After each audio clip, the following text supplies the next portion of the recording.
Hello there, it's your pals from Beyond the Bench barging in to tell you about the newest creation from our sponsor, Knack Bags. If you're looking for a stylish new bag to accompany you for every trip to the beach, water park, mountain climb, or DMV visit, the Knack Sling Bag is the one you need. Just like its bigger siblings, the Knack Sling Bag is built tough, impossibly stylish, and endlessly expandable for all your storage needs, but a third the weight and half the price. It's also available in 3 different colors, so you can look your best without getting sand in unpleasant places. Just follow the link in the description to get yours today with free shipping on every order. If you get your Knack Sling Bag, don't forget to post a picture of it on social media and tag us at Beyond the Bench 1 so we can see the amazing things you do with it. Thank you to our friends at Knack Bags for sponsoring this episode.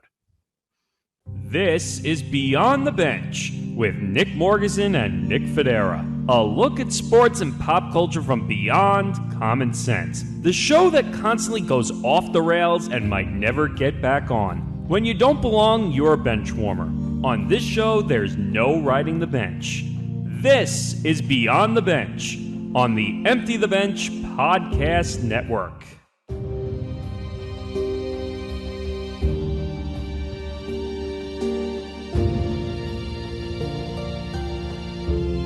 Welcome, everybody, to another edition of Beyond the Bench on the Empty the Bench Podcast Network, episode 39. For Nick Fodera, I'm Nick Morgasen. We have a lot to get into. Make sure you follow us on social media, as we do this every week. Beyond the Bench 1, Twitter, Facebook, Beyond the Bench 1, Instagram. Yes, this is like a broken record, but yes, please follow. Please follow. Yes, you can follow the network itself on Twitter at ETB Network. And this episode, just like every other episode, is sponsored by our good friends at Knack Bags. Make sure you go to knackbags.com to get your Knack Bag today. You can reserve your Knack Sling Bag and the amazing, portable, sleek, sophisticated, wonderful Knack Bag that my co-host, Mr. Nick Morgasen, has his hands right there. And when you order it and you use our promo code, as you can see, you get free shipping, and everybody likes free shipping, don't they? Who doesn't like free shipping? Not us. It's a one-bag life, so it's the only bag you can get. So we've got a lot to go to, so let's jump right in. And this actually was not going to be a part of the episode originally, but our wonderful intern Sarah just brought it to our attention, reminded us actually of it literally less than 2-3 minutes ago before we went live. So. Well, thank you for that. Yeah, I was running around. I was on this day we're recording. I was at my grandfather's assisted living, like I do. I try to go at least 3 or 4 days a week, and all of us dodging thunderbolts because apparently it's bad out there. Yeah, it's pretty bad here in New York. The day of recording, it's downpouring, it's thundering, it's 90 plus degrees. And as if in response, the news rises up to meet us. So what we got first on the docket? Well, yeah. So do you remember when Trump was president? I know I'm starting here and Nick doesn't always like this. When Trump was president. I forget? And remember like when COVID was at its highest and we were dealing at 10,000, 15,000, 20,000 cases a day here in New York. Specifically what he's talking about is October 2020. When Trump tested positive for COVID, and then they took him to Walter Reed to get treated. This is before vaccines had hit the scene. He was the bubble boy. He whipped off his mask dramatically when he came off of Air Force One. Oh God! And well, as it turns out, COVID spares no president, because as of the day we are recording, the morning of we are recording, President Joe Biden has tested positive for COVID. He reportedly has mild symptoms, which include some stuffy nose. He has a bit of a headache and some fatigue. He has not, according to the CDC director Ashish Jha, he has not ran a fever yet, and he is doubly vaccinated and doubly boosted. And he is also, as a measure of precaution, they're giving him the antiviral medication Paxlovid. And he seems to be in fairly good spirits as of right now. He's doing okay, but still, this is, if you are a political figure and you're actively downplaying the fact that we're in a BA5 surge, this is not something that you really want to happen to you. This is catastrophically shitty timing. If you're one of the people in this administration who just says, you know what, COVID is over, we're done. COVID is not over. Let's get something straight. First of all, actually, I was watching across all the networks because it's always my favorite to see left, right, center, indifferent, how each side of the aisle handles the news of COVID and when the president gets COVID. One side handled it as, well, I told you so. He was going to get it, blah, blah, blah, blah, blah, blah. You can guess what side that is. And the other side is like, well, he got COVID. Now we got to fix the whole vaccine situation. So the way Yes, which is which? right. And the weird thing is, and the doctors actually made an interesting point, and some of the different TV presenters and analysts, whatever you want to call them, said he was vaccine and boosted, double boosted. So what does that tell you that someone who's double vaxxed and double boosted is dealing with that situation? Well, what it tells you is that BA.5 is the most transmissible variant yet, and it does a very good job of evading immune defenses, of getting, it can get you sicker. It can get you sick easier, but the vaccine still does its job in getting you, keeping you out of the hospital, Right, getting you but back on your feet in a reasonable amount of time. For some people, for most people, not everybody, and not everybody is still a sizable chunk of the U.S. population. right, but there is another issue that they're saying these vaccines and getting COVID actually is not immunity anymore for this BA.5. I mean, it's not 100% immune. It's not good enough in terms of the trajectory of how the virus is evolving, and how well, the reason I'm acting as that I'm, sounding like an authority on this point, even though I am not, is because I can say it now because I'm not at that job anymore. I was a contact tracer for the New York State Department of Health for about a year, and we were speaking to COVID patients pretty much. Well, that was my job, so I was very, very much in the thick of it, and it's really annoying to have to live this way, to have to keep dodging everything. And but in terms of how the virus is mutating to become more transmissible, the original, the because the what the vaccines were originally created to stop was the original recipe COVID. Well, actually, there's It's another COVID thing. Cola Classic. There's another. Wow, that's interesting. But anyway, my point is, I was going to say, They need to be updated, is my point. right. But the weird thing that we were told when vaccines started, and they're still telling us now, is that vaccines are not for us, the individual. It's actually to protect other people from getting what you could possibly have. Well, that's also what masking is, where that Well, wait a minute. it's not to keep you from getting, it's to keep what you have spreading to others. Well, And it only works when it works, it still works, but it works best when everybody, or a reasonable population of people, are doing it.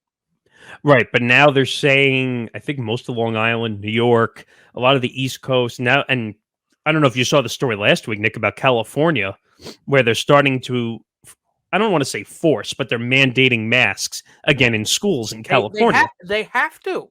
I mean, they have to. It's really the only, it's the one proven measure that we know works. But the problem is that people are uncomfortable, stubborn, and kind of stupid when it comes to these. Well, kind of selfish when it comes to these things. let me play one devil's advocate. I know it's not the exactly right thing, but we were wearing masks for how long? Close to 2 years.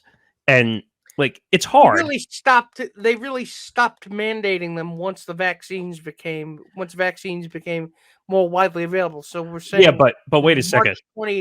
From March 2020 to about March, maybe even February of 2021. So that's a solid year. But let me make a statement to that.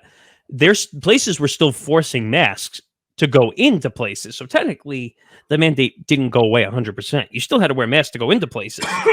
They recommend that you do, but there's no blanket mandate. Well, saying no, some places made it where if you didn't wear a mask, you can't come in. some places do, but it's not a federal thing, and it's very patchwork, and that Well, but wait a minute. really doesn't work very well. No, but places have the right to kick you out. It's their business. They can do what they want.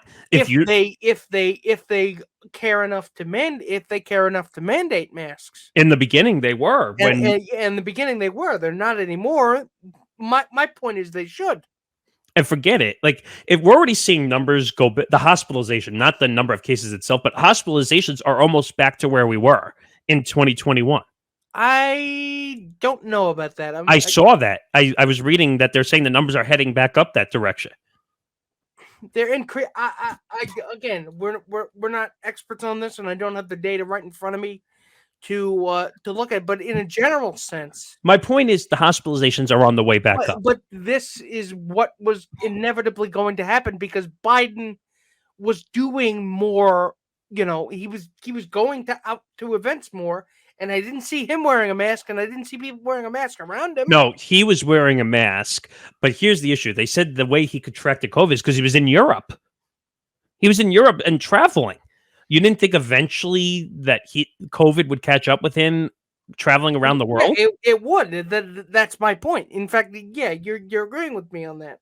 Right. So anyone who says that that he did think he was going to get it eventually from traveling to Europe, and I don't know exactly where he was on this trip. I can't remember, but he went to Europe. He also went to Saudi Arabia. So, and he was talking to whatever the prince, whoever was in charge, Mohammed bin Salman, MBS, and they were talking about the political prisoners and all that stuff and all that BS. But my point is, you didn't think he was eventually going to catch it traveling on airplanes and outside the country and all that stuff?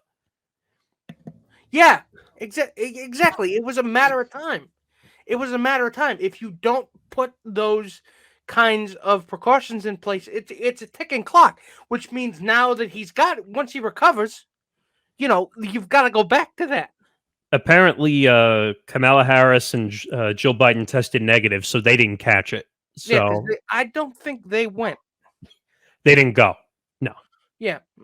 I think she had her own events or something in the U.S. I think. Yeah.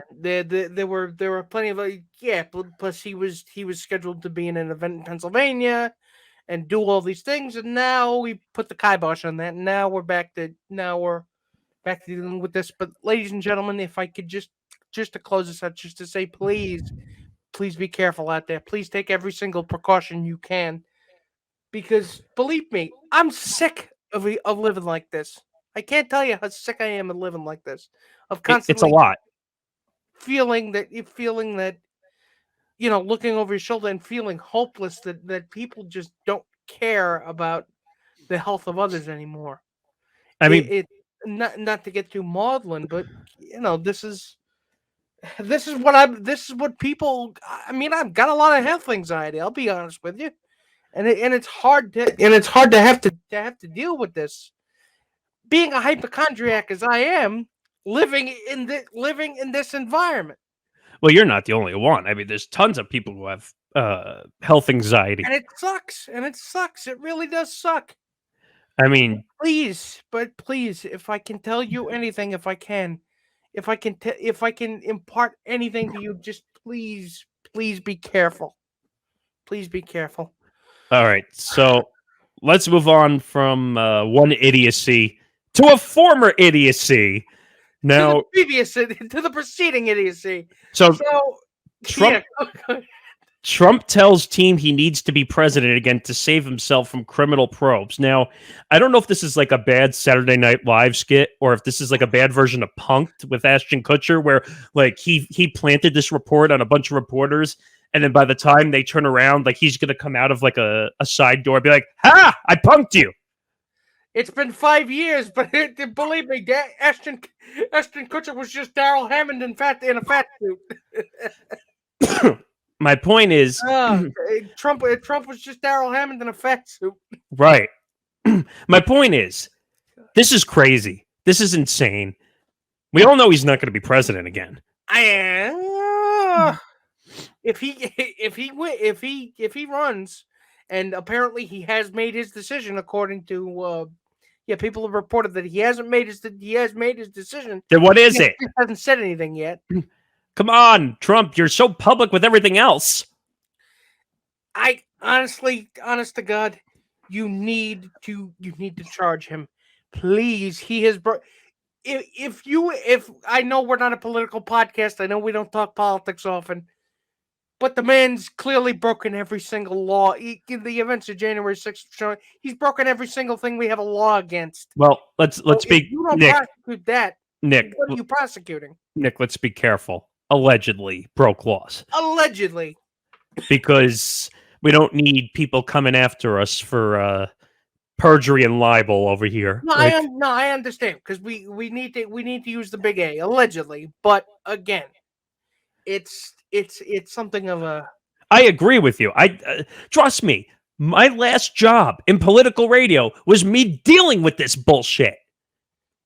I was the producer for his lawyer. So you had a front row seat to the lunacy. I had to hear this every single Saturday. I lose track. It's either Saturday or Sunday. I don't care. I'm not there anymore. My point is, I heard this once a weekend that he's out there defending this orange maniac. And wow, I never thought I would call him an orange maniac. That's the first time I've called him that in a long time. But my point is that I had to hear this. I'm out to defend him. I'm out to defend him. And did you see the video of Rudy? Since that's what we're talking about here. That Rudy was out in front of the Capitol building defending this maniac, saying, "We're going to take them to war. We're going to defend these guys. We're going to win." By combat. Right. That was the big phrase, trial by combat. Every single person that was out on Trump's side was trial by combat.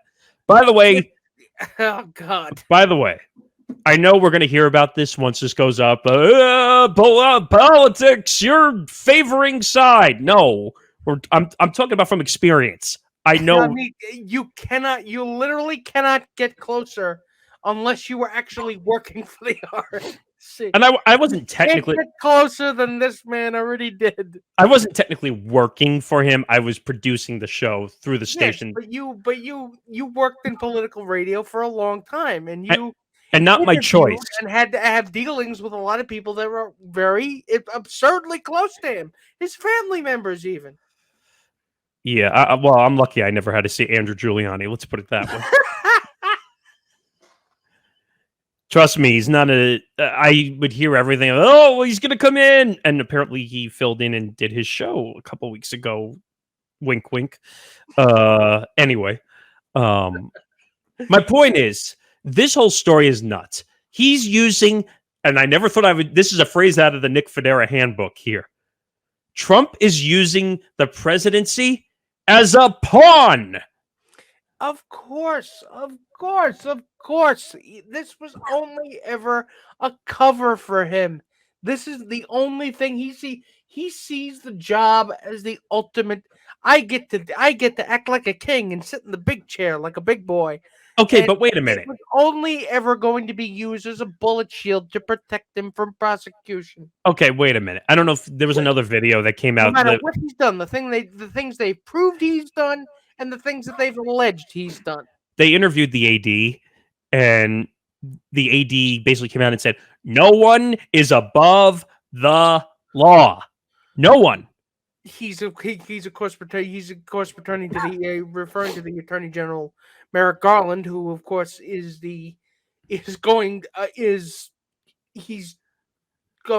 supposedly going to get referrals after the January 6th hearings are finished, but we're not there yet. So no, but my point is, and he's right, no one is above the law. It doesn't matter if you're the president or you're the Joe Schmo walking out on the street.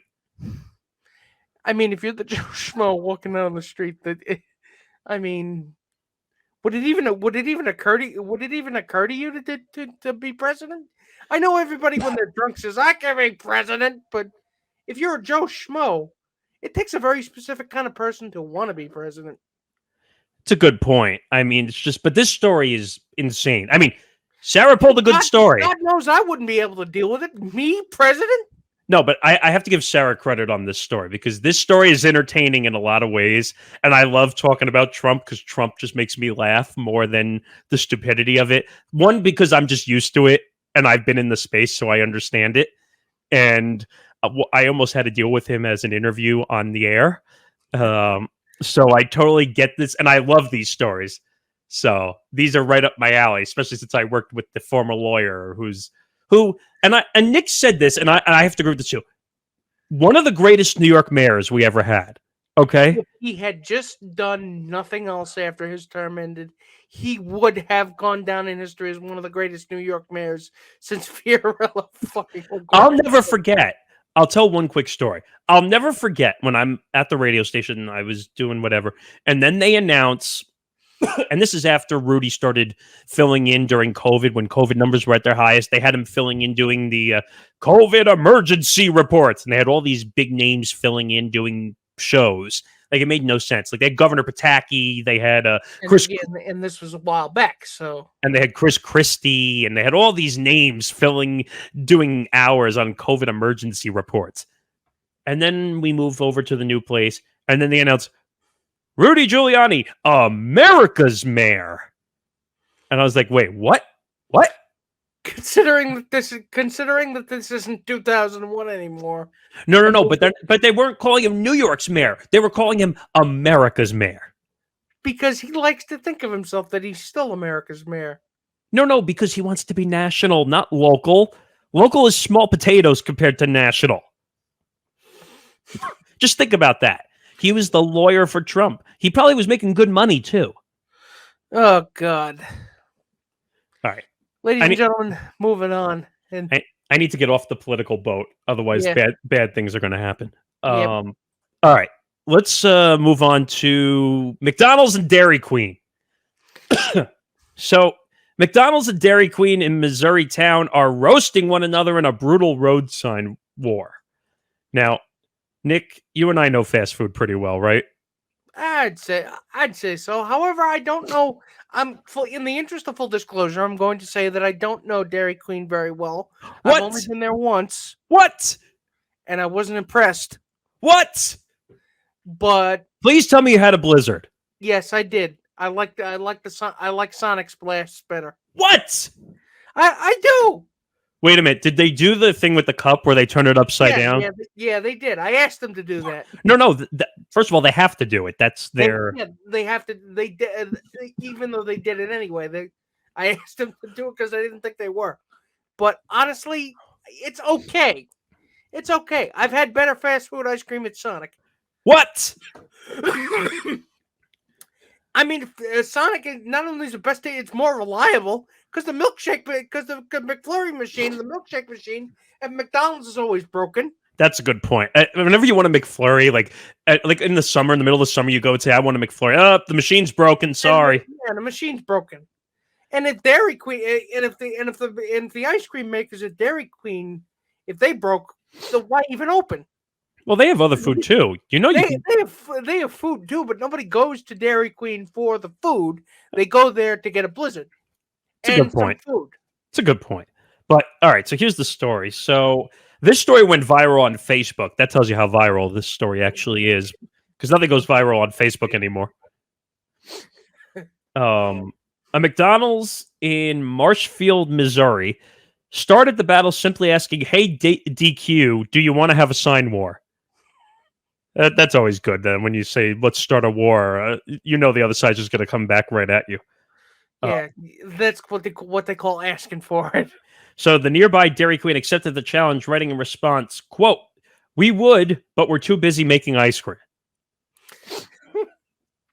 The McDonald's responded, quote, "That's cute. Our ice cream makes itself." This just sounds like a petty war, like between 5-year-old children. And no one's made him the machine's broken joke. That's a good point. So far, the back and forth between the chains is pretty mundane, but this is when it gets, oh God, I hate you, Yahoo, when it gets frosty. What, now you got to bring Wendy's into this? Come on. Leave Wendy's out of it. I mean, considering the amount of puns you spout on an episode to episode basis, no matter what podcast we're on. I would say it's almost like you wrote that article. Oh no. You know what? I'll give you that one. Fine. But and then it goes on to say, "You mean it really works?" Dairy Queen responded, adding, "Shocker." This is just. Let's see. This is likely referring to the long-running joke that the McFlurry machines are often out of order, like you said. And then McDonald's responded, "Wow, salty," adding some self-promotion with, like, our world-famous fries. Their fries are good. So, ladies and gentlemen, what this is basically just two marketing departments. Just Wait a minute. It's the social media interns saying, "Yay, we went viral. They won't have to fire us again." Wait. It gets better. Other small businesses in the area also participated in the ribbing, adding their own spin on some of the barbs being exchanged back and forth. A local bank wrote on their sign, "Ice cream machine broken. We have a loan for that." See, but all of that's kind of tame, though, if you think about it. But if you really wanted to get nasty, it's like it gets like, oh, verbal diarrhea, like the actual diarrhea you get eating it burger. You had to go there. And then McDonald shoots back saying, "I once saw 3 guys shoot up heroin in a Dairy Queen bathroom." Oh, God. But the best part is the road sign roasting was shared on Marshfield Area Chamber of Commerce Facebook page. According to them, it reached more than 1 million people on the social media platform. And meanwhile, Wendy's social media team is just sitting there going, "Damn it." Well, as soon as they said Frosty, that should have been the time for Wendy's to jump on it. That should have been your cue to enter. Then we should have heard JR saying, "Bagal, that's Wendy's music."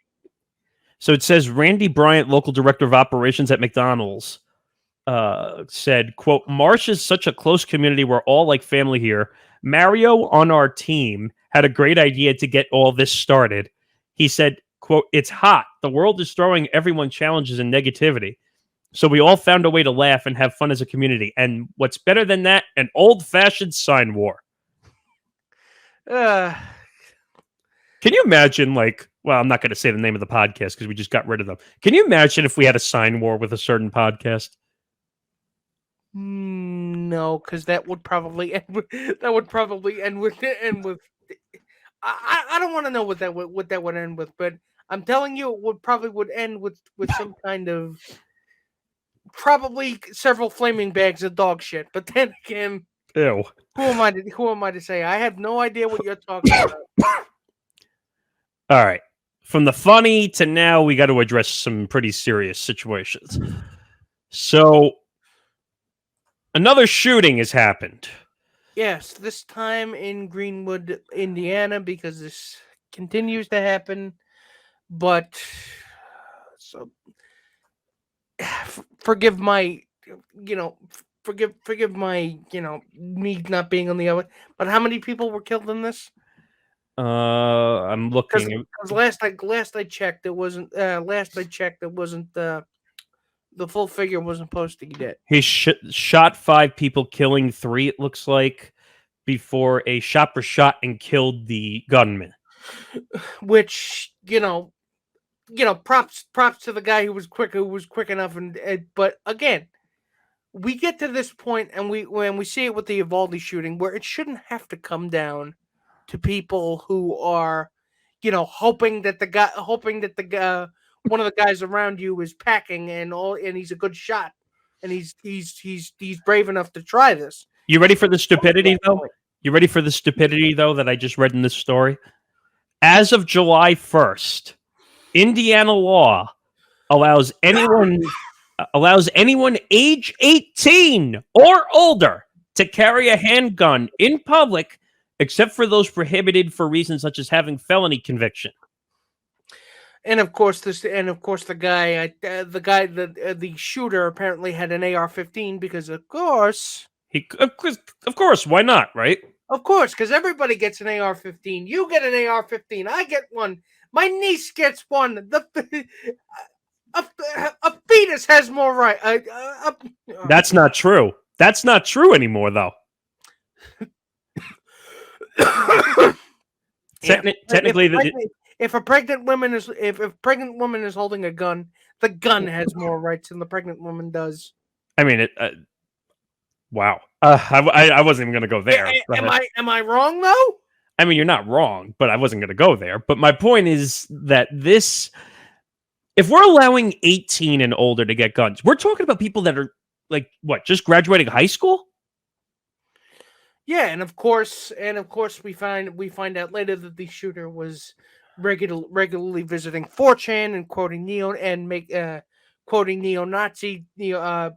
neo-Nazi literature, and so all typical things spending a lot of time in the frog-shaped sections of the internet. So, and of course, this is not a surprise because they all seem to be angry white supremacists. So basically, there was evidence which no one caught, and again, because seems like a pattern. Because when it comes to this, there's always a mountain of evidence trailing behind them. There's an industrial crate full of red flags that nobody seemed to pick up on. I just don't understand. So apparently they found the AR-15 rifle and another one in the bathroom in the mall. So apparently he had two. Ladies and gentlemen, it's just how many times do we need? It feels like Sisyphus that we are doomed to have to keep talking about this again and again and again and Wait again a minute. until you have a major a mass shooting in every single town in America. But wait a minute, Nick, listen to this one. So he also had a handgun. Spearman, who was wearing a waistband holster, had several magazines that contained more than hundreds of rounds of ammunition. Hundreds of rounds. So he was ready to go to war, right?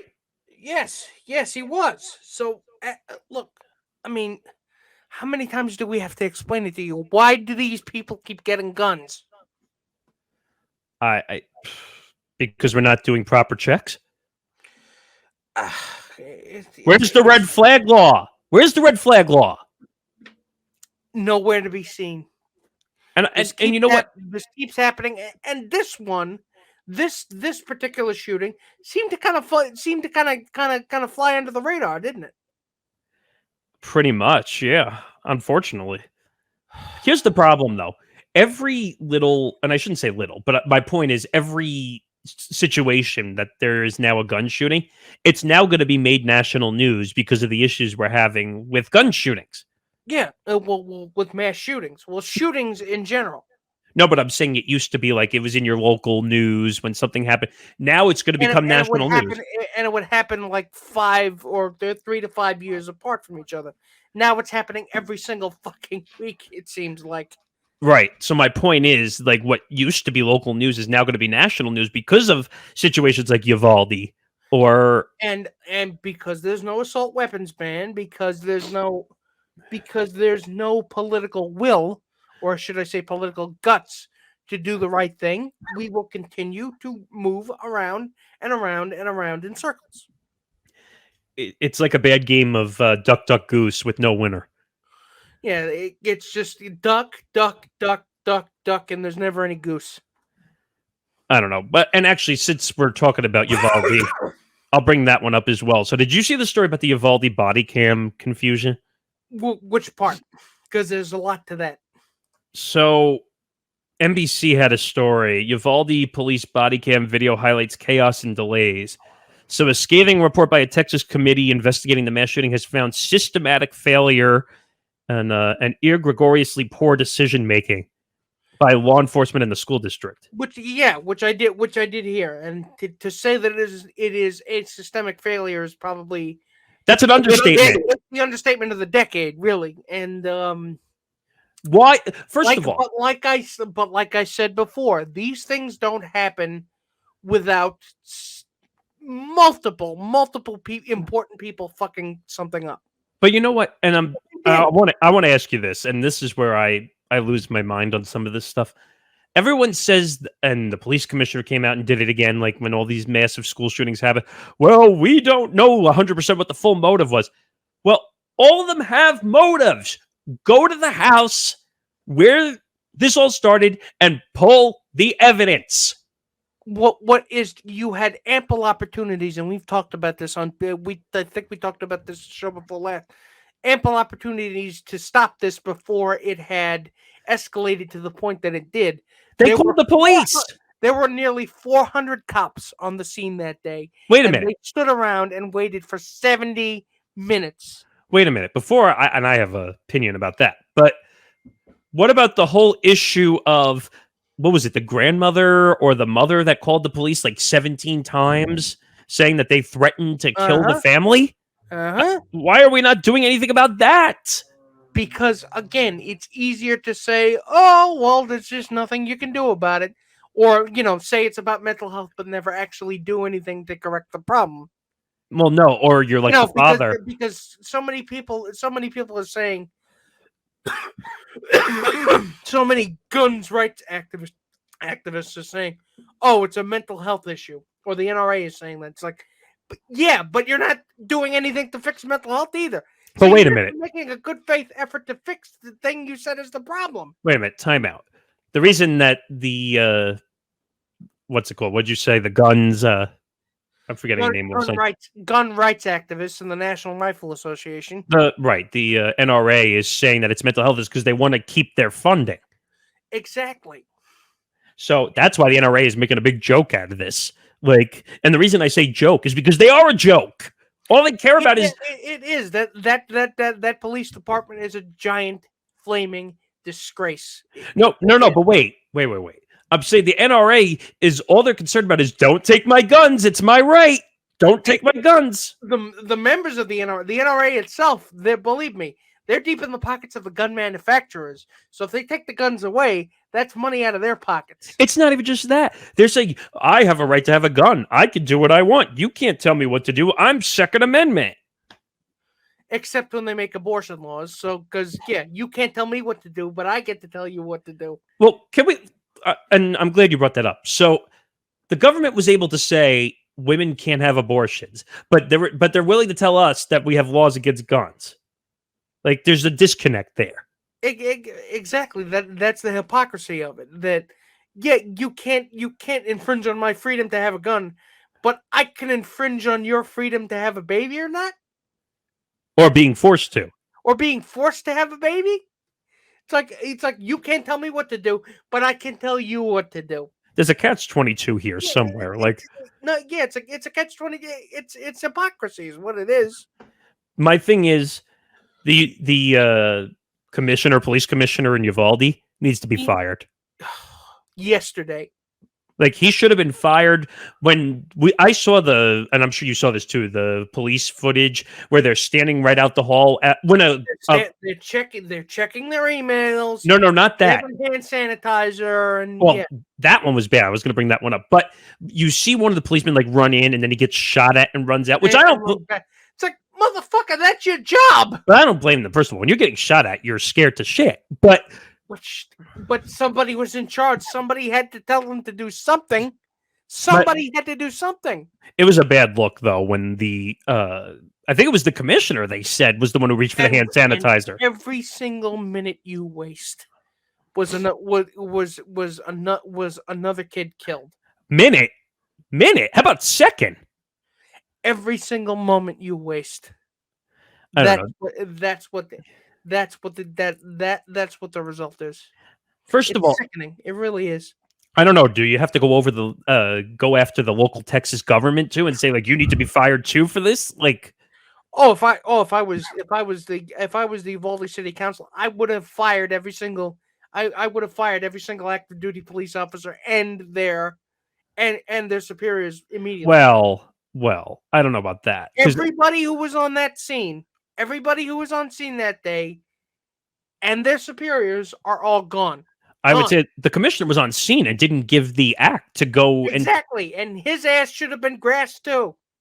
And I don't know what's happening here. Like, he went to one of those council, community, whatever they have. Town hall meeting. And I felt bad for the parents who were crying and screaming. Of course, because again, you're supposed to send your kids back there in a couple of weeks anyway. If I was a parent, I wouldn't. I probably would have moved away at this point. I think they Like, shut you the have school to- down like, you after have that. to- It's like, what is it? What is it that you're gonna your inaction helped kill my children. I What th- else am I supposed to do? I think they shut down the school for the rest of the year at that point when it happened. Not neither here nor there. But my point is, the U.S. has a problem with shootings, Yeah, and I thought I read a study, and I don't know if this is 100% accurate, but we're one of the most dangerous countries when it comes to guns and shootings. exactly. Every other country in the world deals with this better than we do. Which is sad. Why is it that we're the only place where this happens? I know it's a rhetorical question, but it still is worth repeating. Why does this happen? Why are we the assholes? We don't have to be. It doesn't have to be like that. We're not doomed. We're not doomed, but to be like this. We're not doomed, but we need a lot of help. All right. Speaking of stupidity, and Nick, I'll give you one more in the stupidity realm. Andrew Wiggins. Did you hear about Golden State Warriors forward Andrew Wiggins and his comments? Yes, he regrets being vaccinated. No, let me say one thing. NBA champion Andrew Wiggins. So does that really make a difference? No, I'm just saying, like, after you win is when you come out and say this. Yeah, of course. Because he regrets getting vaccinated because why? I'm very I read I'm very careful about what I put in my body. It's like, this is not a fucking cheeseburger, man. Right. And it's just one of those things where you're just like, you waited until you won and you had a good season and you proved yourself after being traded from the Timberwolves to being drafted high. You win, and now you come out and say it. It's just, some this is why athletes are not epidemiologists. No, this is why athletes are not sometimes the smartest people in the world. Oh, absolutely. I mean, I wouldn't say Andrew Wiggins is dumb, but on matters pertaining to public health, he wouldn't be the first person I'd ask. Actually, I don't know if you remember this towards the beginning, that he wasn't vaccinated. Do you remember he wasn't? Yeah. And the only way he could play now, you had to force him. Hey, Mr. Wiggins, if you didn't get the vaccine, you wouldn't have an NBA title right now. So again, what are you complaining about? You got vaccinated, no one's complaining at you, and you won a championship. What else the fuck do you want? And actually, it would have been a double for, because San Francisco was one of the few places that was a forced vaccine. Remember? Don't say forced. It's mandated. Whatever, man. Well, what is mandated? It means you're forced to get it. The mandated means but forced has more of a negative connotation, because this is essentially, it's a vaccine. It's not supposed to hurt you. Okay, fine. So they were one of the local places that had a mandate. It was San Francisco, I think it was New York, and I think there was a few other places that had it. It was New York for all the good that did. Well, that's why Kyrie Irving couldn't play. Exactly. But New York had a mandate also on top of what the NBA had. Yeah. Same thing with San Francisco. So Andrew Wiggins would have been out twofold if he didn't get it. It's just, I don't understand why you feel the need to opine on things that just, if you're an athlete, it's just, you got vaccinated. What the fuck are you complaining about? But why do you wait until after you won the title? Okay, the positive attention is on your team. Now you're dragging the team down. Yeah, literally, you just created a headline because you had to open your mouth. You had to fucking say it. And also, your star, your captain, Stephen Curry, hosting the ESPYs. We'll get to a story on them in a moment because there's something that pissed me off there. But you have all the attention. The Warriors are at the top of the world right now. And this is what you choose to reveal? And this is what you choose to reveal. And I don't know what possessed him to say it. It's not like he can go someplace and devaccinate. It's not like he can just he could just put just put a rainwater catch in front of him and just make sure what or put his blood in a centrifuge until all the vaccine particles. That's not how that works. Could you imagine if some people actually had that ability to devaccinate themselves? They tried. Apparently, they did try. You What? saw, I remember seeing when the vaccines were starting. When you started to see a lot more mandates, you started to see. I don't know how true these. I started to see Reddit posts of people who were. That was your first mistake. That their parents complaining, older parents complaining that their kids forced them to get vaccinated, and now they're trying to find ways to undo it, like putting magnets all over their body. Oh God! Or soaking in a saline solution. Are you kidding me? Or controlled bloodletting or leeches or something like that. You know what I have to say to those parents?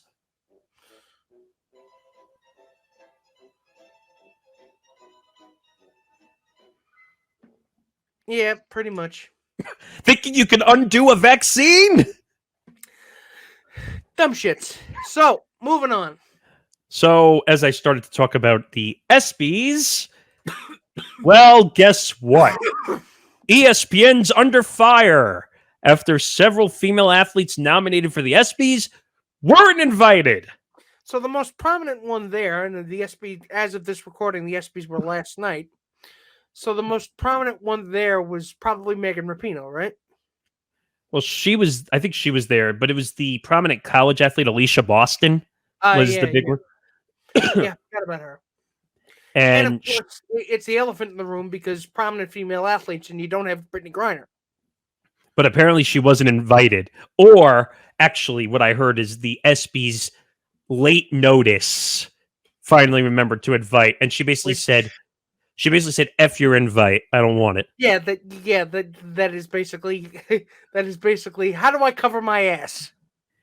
And here's the worst part: she was nominated for the best college athlete, ESPY, and she what? But that's like I don't know. I don't know whether you remember. You remember the Kids' Choice Awards? Yeah, of course I do. You could always tell. You could always tell the people that were nominated.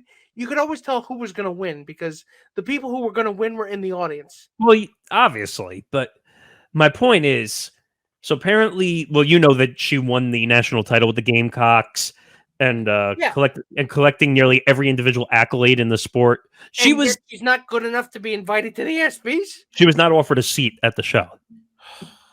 I mean, what? I mean, if you're going to go, you might as well fly commercial. Well, that's a whole nother issue. If we have time to get to it, we will. But, oh, God. But I just don't understand. What is up? What is this a female thing? I you know what? In the absence of any kind of plausible explanation, that's what I'm going to go to. I'm just totally stunned. She's the best female college athlete of the year, and she wasn't even worth an invite. So what were you gonna do? What were you gonna do? Email her if she won? Oh, by the way, here's your ESPY. We'll send it to you through ground mail. I don't know if she actually won, but she was up there for the nominee. But her coach, Dawn Staley, came out and sent out a tweet. Really? Who in the room from ESPN decided it was a great idea not to invite the National Player of the Year and the Defensive Player of the Year? Not one person was able to see the uproar this would cause. That's definitely something wrong with the makeup of the room. The fight continue. Ta-da! It sounds like a female thing to me. I'm sorry, but it does sound like that. It's hard not to sound like that. Oh, this is great. A representative for ESPN.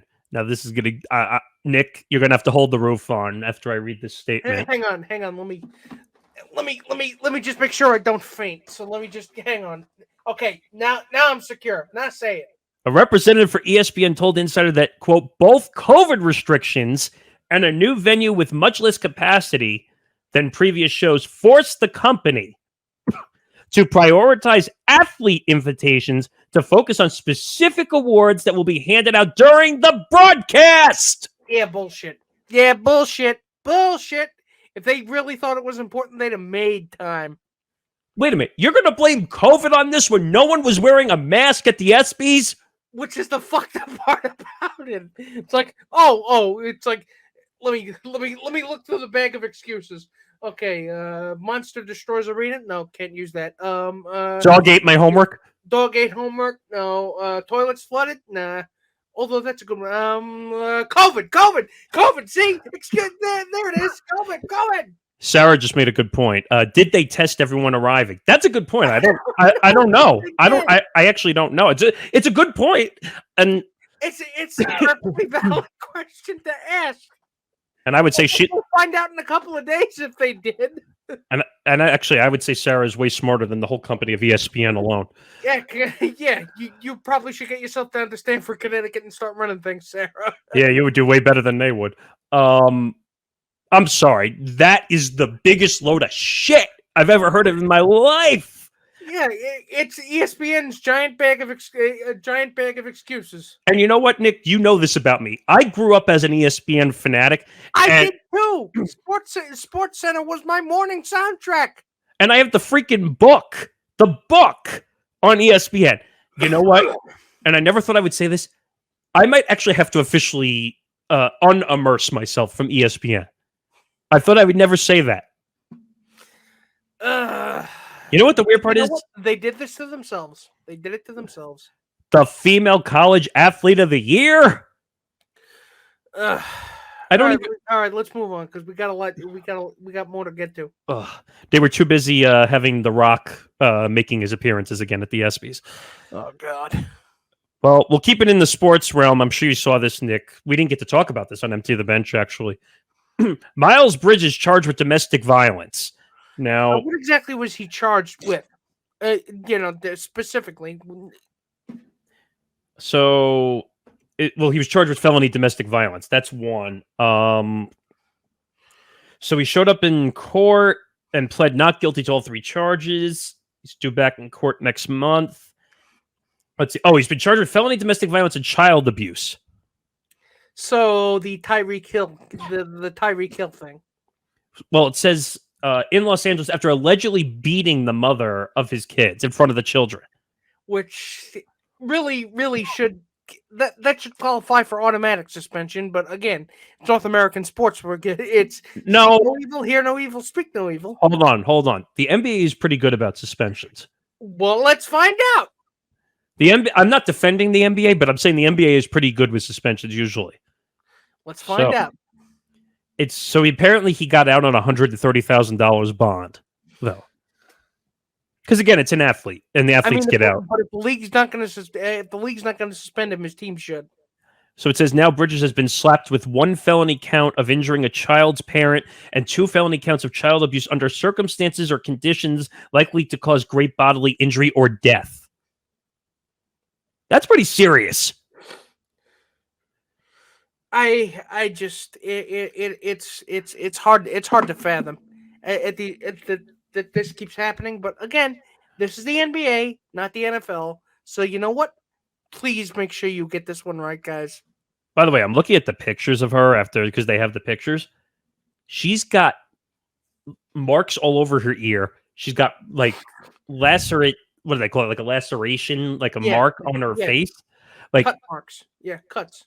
Like she's all welted up almost on her face. Which again, they really should take that evidence into account. Not just say, oh, he said he didn't do it, so I guess that's good enough for me. Listen to these injuries, okay? Brain concussion, closed fracture of nasal bone, contusion of rib, multiple bruises, and strain of neck muscle. Yeah, he really that is deserving of a significant suspension because that is absolutely barbaric. And by the way, he's 6'7". He's 6'7", and how the hell do you break your own ribs? No, I'm talking about her. Those are the injuries on her. Yeah, but how the hell do you break your own? If he's saying she's lying, then how the hell did she break her own nose? I don't know. That would just seem like a lot of BS to me. Which, by the way, again, thank you. By the way, they should lock him up in jail, or better yet, Someone should smack the crap out of him and let him see how it feels. See how you like it. All right, moving on. Ugh. All right, let's pull up one more inspiring story, and then we'll go to two interesting stories to end the show. Pizza delivery guy. Now, I saw this, and I'm glad you brought this to the limelight for us to do. Pizza delivery guy saves 5 kids from burning building. Now, Nick, this was incredible. It's easy. See, it really is an amazing thing. It's an Indiana pizza delivery guy who went out on a routine delivery and found out that the house he was delivering to was up in flames, and he saves 4 kids because I don't think the fire department had gotten there yet. He goes back after they say that there was a baby still in the room. He managed to go run back inside a burning building, get the baby, and jump out a window to keep the baby safe. So by the way, he saved 5 lives. By the way, 25-year-old pizza delivery guy. 25-year-old kid. It's amazing. It really is, and I know it's difficult. It's difficult to see the good things, especially when we talk a lot about podcasts about things that are absurd, things that are ridiculous, things that suck. But you know what? This is actually genuinely good because the man is a bona fide hero in every single sense of the word. Superhero. Not just heroes, superhero. And I feel like the cops and firefighters that were on the scene were almost like they're almost cheering him on. He jumped. They kind of should have been in there before he was. I mean, so name usually we try to stay away from names. This one I want to give. Name was Nicholas Bostic was the guy's name, and he's a good and he's like I said, unassuming guy. This was after midnight, by the way. Which, by the way, I didn't know they delivered pizza at midnight, but that's a whole different. It depends. It depends on the place. But I was like, whoa, when I saw him jump into action and go in that house and save the kids. And he did a good thing. And he still had the presence of mind to ask, is the baby okay? And it sucks, though, that he has to have a GoFundMe for his medical expenses. Did you see how much it was up to? It was like $500,000. It's $500,000. But again, the city should be paying him for what he did. I'm glad. It's a great story. It's a heartwarming story. But you know what? He shouldn't have had to have to pay that much money just for medical expenses. But again, I'm not taking away what he did because, like I said, no, he's a bona fide hero. And by the way, at 25 years old, are you thinking about going into a house and saving people? No, I mean thinking about myself at 25. No, I'm. Believe me, I'm a coward at heart. So well, it's not even that. Forget like what you're feeling. I'm talking about in general. Like as a young person, like you're not thinking about going in a burning house. You're like, oh, firemen will get it eventually. That's what most people think. Somebody's got to do something.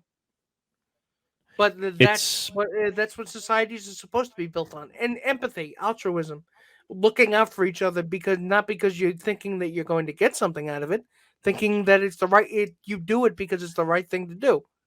See, that's what Superman tried to tell us. It's a good point. Yeah, I knew you were going to get a Superman reference in there eventually. I know. It's when you read about real life heroes, it's hard not to draw parallels to the comic book heroes I grew up reading. I got it. It's a layup. Come on, I'm a nerd. You know that. Yes, we all know you're a nerd. All right. Anyway, 2 more stories. This one I actually like, and I'm glad you put it in here. Desus and Mero split up, ending Showtime series after 4 seasons. Now, you and I can both relate to this, 1, because I know it from a podcast angle, and 2, it's comedy, and 3, it's TV. So there's we were both Desus Mero fans, like a lot of people were, and this one was kind of a shock because it had been rumored. The interesting thing about the story is it had been rumored on Reddit that they were not seeing eye to eye anymore. That they were feuding over money and personal issues between the two of them. And if you don't know who they are, by the way, they were they were comedy duo from the Bronx. Started a successful podcast called Bodega Boys. Well, just to give you some background also, and this might be going a little older, but think of Key and Peele. Think of Key and Peele, and from that they got a late night talk show on Viceland, which was very, very successful. Very successful. And they parlayed that into a Showtime series where they were pretty much kicking the shit out of everybody in the terrestrial TV late night game. I mean, they got were way ahead of everybody else. They got every interview under the sun. They basically got Barack Obama. They got Bernie Sanders. They got Alexandria Ocasio-Cortez. They got Derek Jeter. They got Stephen A. Smith. Yeah, exactly. First of all, you name someone, they've probably had them, and they were funny. But that's what made this so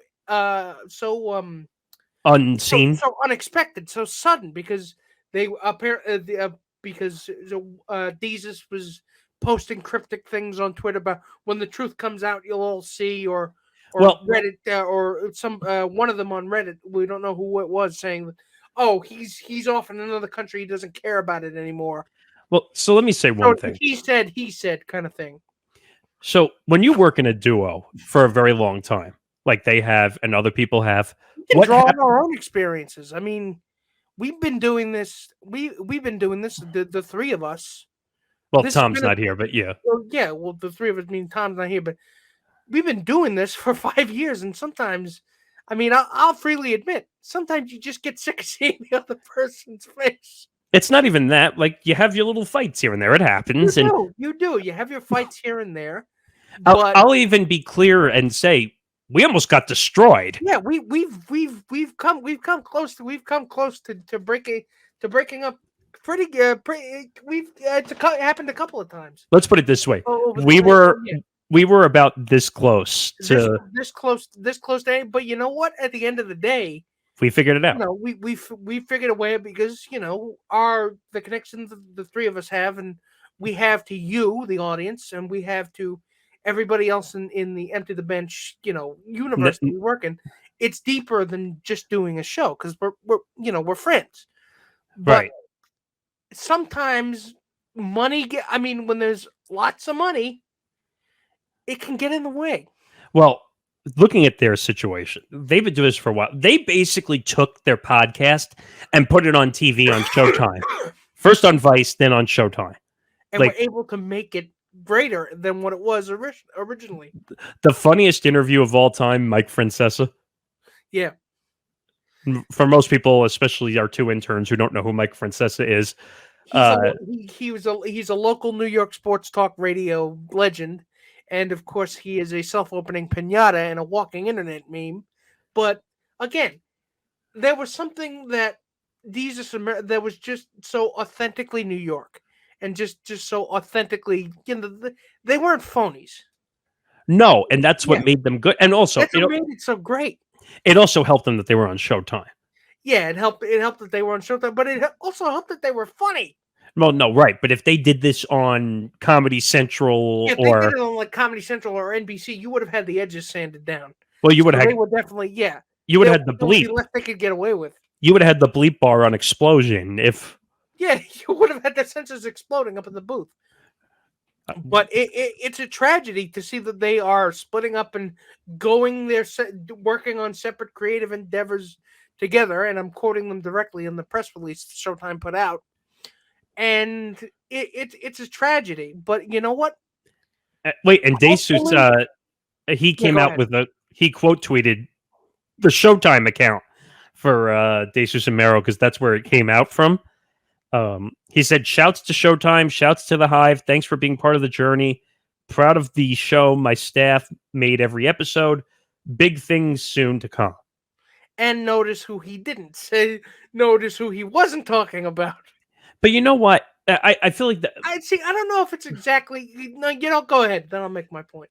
I think it's a little childish, knowing that I've come from the radio space and I've seen big time shows and stuff break up. People need to be a little more adult. Money changes people. I mean, I know it shouldn't, but I guess on the absence of everything else, it really does. I mean, from the outside looking in, it does seem like that. I mean, what the rumor mill is telling us. I get it, but at the same time, if it wasn't for them working with one another, they wouldn't be where they were. They wouldn't be able to get solo opportunities. They're stronger together than they are apart. Just wait, because what's going to happen is when a big-time duo works together and a situation happens, oh, I'm sorry, I can't get any opportunities without you. Sorry. Key and Peele is the exception because Key's doing a lot of good acting, and Jordan Peele's making Horror films. He's making horror films that are making a lot of money and a lot of critical praise. The man won an Oscar, for fuck's sake, but they didn't split up acrimoniously, though. Key and Peele. Well, they didn't. They were still friends. I think they could still do stuff together if they wanted to. They left the door open to still doing stuff together. But they were and I hope that's what happens to Desus Mero, because you know what? At the end of the day, all this stuff, all the fame, the money, all that is just surface level. All of it is just temporary. And what matters is the connection that you make with another person. And if it means that much to you, you'll find your way back to it eventually. Right. My point is, though, they wouldn't be anywhere without each other. They wouldn't be anywhere without each other. Yeah. Why do you think they call it Desus Mero? Because it's a double act. They complemented each other so well. They're stronger together than they are apart, like I said. By the way, just because you were asking about the interviews they did, you said Obama. They had Biden, Jeter, Derek Jeter, Missy Elliott, Denzel Washington, Charlize Theron, David Letterman, Yo-Yo Ma, and more. Bernie Sanders, too. Bernie Sanders, right. And you know who I feel bad for the most? Their production team. Yeah, their production team it's probably like, we were just getting good now? What? The Jax Media Team, apparently, is what they're called. I really feel bad for everybody working on that show. Because they put their heart and souls into it, and it shows. What's bad, though, is it's dangerous to work on a show production team or a duo production team, because you never know if one person you never know if they're going to get mad at each other and then just decide not to, working with like comedy duo. I can imagine that's what it was like for like the Beatles, Jeff Emmerich and the production team at EMI for the Beatles, and or like Frank Sinatra and Dean Martin. You never know if they're going to hate each other, and if they do, then you're kind of fucked. Well, that's the problem. Like production, it goes away. Production teams and big names, like the talent sometimes forgets that they're nothing without the production team. Like the talent obviously has to come through and perform, but if the production team is not there, the talent is nothing without it. So exactly. It is what it is. I just hope that they find their way back to each other again, like a rom-com. You mean like a bad relationship gone wrong? Yeah, like the opposite of our next story. Or like a bad date gone wrong. But speaking of, we'll end on this one. So this is a viral story that's been going around, making its rounds. Woman sues man for $10,000 after bad date and unloads on a judge during the hearing. So before you read any of this story, Nick, tell me what your thoughts are right off the bat. So looking at the story. Well, I said, wait, before you look at the story, tell me what that headline means to you. I mean, if you could sue somebody for a bad experience, does that mean I get to sue my dentist because I had to wait 4 hours for to get an appointment? Or wait, does that mean I could sue my doctor if they didn't make me better after the medication they gave me? Yeah, does that mean I can sue Wendy's for making me wait in line for about 30 minutes? Or actually, it's better yet, sue Wendy's because they forgot to put the certain food in the bag. Does that mean I can sue Neiman Marcus when they put their Christmas decorations up in October? We could make a whole list of this. This could go on forever. But my point is, so I'll read you the story. A Michigan woman had her lawsuit transferred out of court after she snapped at a judge for questioning her knowledge of law when she decided to sue a man for taking her out on a bad date. So apparently what happened on the date, because that was my first question. Because if he's, it's a different thing. If you just had a bad date, that's one thing. If he took you to like a neo-Nazi rally on the first date, then I'd be suing his ass. But wait a minute. So this happened in 2020. Let me mind you, and this is just coming out now. 2020. So apparently he ghosted her, according to TMZ. But wait a minute. So it says, per TMZ, the legal docs allege that Richard intentionally hurt her feelings when he, quote, did not show and left on her mother's birthday, and her mom had just passed away. So yeah, it's a dick thing to do. So you do that on your mother's birthday. You ghost somebody on your mother's birthday when your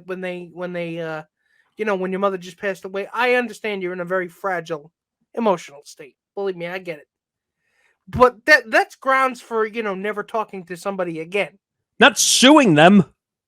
Suing them is definitely going to be very hard to prove. But wait a minute. So the woman's name is Quishante Short. Quishante Short, yeah.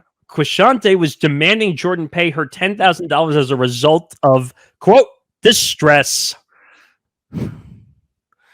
See, and then she started yelling at the judge because the judge said, what is this? This is a waste of my time. She argued that she was and accused Jordan of committing perjury as a result of a misleading statement he put on a document filed to the judge. Go ahead, Nick. Say it about perjury. Say it. Not what perjury is. Good luck proving it. Good luck proving it. And it's like, look, this is not a criminal offense. What the hell are you doing in a criminal courtroom? Well, it says, first of all, the judge stopped her and reminded her that perjury can only occur in a courtroom because it's committed under oath. It's committed under oath, and he wasn't under oath. And it's like she started yelling at the judge. It's like, don't tell me what I don't know what perjury is. This whole thing is just laughable to me. It's just like... I understand because, again, he hurt your feelings and he hurt you pretty bad. But there are other ways to do it rather than trying to sue him for $10,000. You're suing him for $10,000 for a bad date? I mean, if he did something to you, if he got violent or he assaulted you in any way, that's fair. Well, that's different. And I was telling Sarah this before we started doing the show. If guys were sued for $10,000 every time there was a bad date, guys would be broke. There would be an entire population of Ed Hardy t-shirt wearing people on the Metro New York area who would be in the poorhouse at this point. We would be broke. We'd be broke every time as a collective. And wait a minute, can we turn this around in reverse? So if you're yelling at the screen right now saying I've never been on a bad date, you're part of the problem because you might not think that, but I guarantee you there's somebody else who does. Well, I'm trying to think, could this ever happen in reverse? Could a woman ask a guy out on a date? Guy sue a woman for $10,000 for a bad date. Would that be the same thing? Depends on how you argue it, I guess.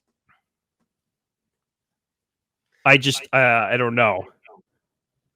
But again, this story is a little absurd. But you know what? The absurdity is what makes the world go around, and that's our lifeblood here and Beyond the Bench. So I just thought this was a perfect story to end on because this is just like you and I trying to figure out the stupidity of flawless lawsuits. Frivolous lawsuits. Frivolous lawsuits. But again, I mean, you can't sue. You know what? The podcast is over now. You can't sue us for $10,000. God, if someone sued us for a bad experience watching the podcast and said, "Here's a frivolous lawsuit. You made my experience horrible watching the podcast. I'm suing you for $10,000." Joke's on you. There's actually a subliminal message in the intro saying that we're not liable for any legal actions if you don't like the show. That reminds me of when I used to be at the radio station. They run paid programming, and it would be Balance of Nature or Purity Products. That's a good point. Sarah just said, they are. Yeah. Sarah just said they're being a cat. Yeah, exactly.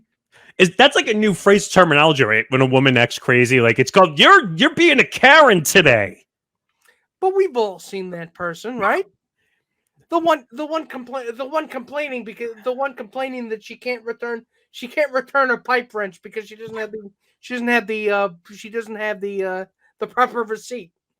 This Or, is great. no, I can't argue that coupon when it's 3 years. I can't honor that coupon when it's 3 years old. There's a great social media page. I don't know what the name of the guy is, but like he does all these great impressions, and some of them are what Karens would do The guy with the mustache. I'm not sure, but it's like on Instagram, I think. I think I know who it is. And like he does all these different, and some of them are like he does the dramatic piano music. I think that, but also there's another one was like Karen Hotline, and like I think I know who that is. I can't remember his name. But that's like one of those funny things, like where it proves what a Karen would do. Like one of them was like her walking into a Taco Bell that wasn't even open or whatever, and then like she called for delivery inside the Taco Bell, like, and then she's like, "Well, I'm gonna hitch a ride home in the delivery car." I'm like, "No, you can't." Well, guess what? I'm doing it anyway. Well, so that is going to do it for this week's edition of Beyond the Bench. Wow, we made it. Yeah, we made it to the end with our sanity kind of intact. So, yeah. So make sure that this episode was sponsored, of course, as always, by Knack Bags. You go to knackbags.com to get your Knack Bag like the one Mr. Morgasen is carrying, and you can use the offer code below, and you can get free shipping on every single order you make. And who doesn't like free shipping? I know I like free shipping. He likes free shipping. Everybody likes free shipping because what kind of life is it? It's a one-bag life. Exactly. And also, before we go, make sure you follow us on social media, Twitter, Facebook, Instagram, and also TikTok. Well, across the network on TikTok, but across the network on TikTok and the network the network itself on Twitter at ETB Network. And hopefully, actually, we should have a new show starting on Monday. Yeah, we do. We actually do have a couple new shows coming down the pike, so make sure you keep your eyes peeled for that one. The one I can confirm Monday, Fruity Cereal, is the name of the new podcast.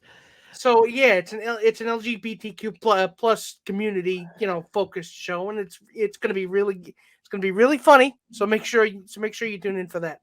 Yeah, let's just put it this way. I know it's a friend I had from when I went to school at LIU, so you will enjoy this. Trust me. There's an episode 0 hopefully coming out, so hopefully you'll get to meet the host and see who they are. Keep your ears peeled for that. But until then, this is Nick Fodera and my venerable co-host, Mr. Nick Morgasen, saying so long, and I'm saying good night, everybody. See you back on the bench. Good night, everybody. We'll see you next week for episode 40.